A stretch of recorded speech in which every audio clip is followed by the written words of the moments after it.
un héritage plus lourd à porter qu'elle ne pensait. Si est-il l'année dernière, au terme d'une bataille judiciaire très médiatisée qui l'opposait aux enfants de Johnny Hallyday, Laura Smith et David Hallyday, que Laetitia Hallyday est parvenue à prendre la main sur la majeure partie de l'héritage de son défunt mari. Si elle a obtenu l'accès à la trésorerie et au patrimoine du chanteur, cela veut aussi dire qu'elle a par la même occasion hérité de ses dettes qui s'élèveraient entre 30 et 34 millions d'euros. Une somme colossale dont la veuve du rocker n'a pour l'heure même pas remboursé la moitié, en vendant sa maison de Pacific Palisades à Los Angeles pour 11,5 millions d'euros. Encore loin du compte, Laetitia Hallyday n'hésite pas à tenter le tout pour le tout afin de retrouver une situation financière plus stable.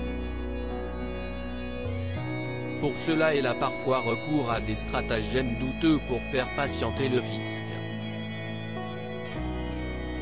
Elle a notamment engagé il y a quelques mois un référé devant la Cour administrative d'appel de Paris, afin de suspendre le paiement du redressement fiscal de la société Navarro S.A.R.L., estimé à 13 millions d'euros.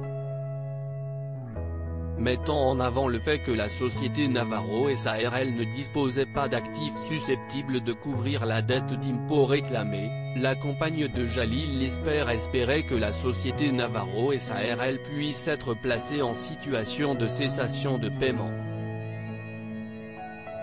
Malheureusement, cette tactique n'a pas plu au fisc qui a fait en sorte que le juge des référés de la Cour refuse toute suspension du redressement fiscal. Comment Laetitia Hallyday espère étaler le remboursement des dettes de Johnny? Toujours à court de cash, en attendant de vendre d'autres des propriétés de Johnny, Laetitia Hallyday a décidé de tenter une nouvelle manœuvre pour gagner du temps. D'après Capital, elle va cette fois-ci faire jouer la procédure dite de sauvegarde. Un dispositif qui permet de geler les dettes mais aussi les actions en justice des créanciers. Au cours de cette procédure, la mère de famille de 46 ans devrait proposer un plan de sauvegarde, qui consiste en un étalement du remboursement des dettes sur une longue période, de 10 ans maximum. Laetitia a déjà obtenu une sauvegarde pour la société Navarro S.A.R.L. Le 7 juin dernier, le tribunal de commerce de Paris lui a autorisé une autre procédure de sauvegarde de 6 mois, pour la société Artistes et Promotion S.A.R.L., à qui le fisc réclame 2,5 millions d'euros.